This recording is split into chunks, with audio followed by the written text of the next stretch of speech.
म्हणणं काय, मला काय बोलले, परवा मी जेव्हा गेली 2 दिवसापूर्वी जे गेली मी वॉर्ड ऑफिसरकडे, तर मला वॉर्ड ऑफिसर काय बोलतो की 150 मीटरच्या आत कुणी गाडी नाही लावायची.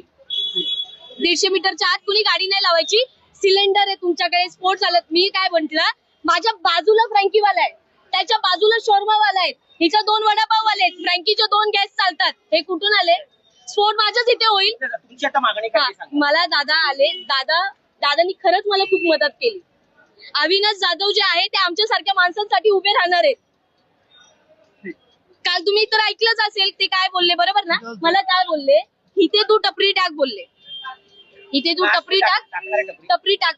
दादा बघा, माझ्याकडे पैसे नाहीयेत की टपरी मी लगेच उभं करेल. मला कुठून तरी लोन घ्यावं लागेल, कर्ज घ्यावं लागेल, मग मी टपरी उभी करेल आणि मी टाकेल. पायावर चाकू पडलाय घाबरून, इथून फोटो काढेल का तिथून फोटो काढेल का, पायावर चाकू पडलाय, उभं राहता नाही. तुम्हाला दाखवून देते ही खोल जखम आहे.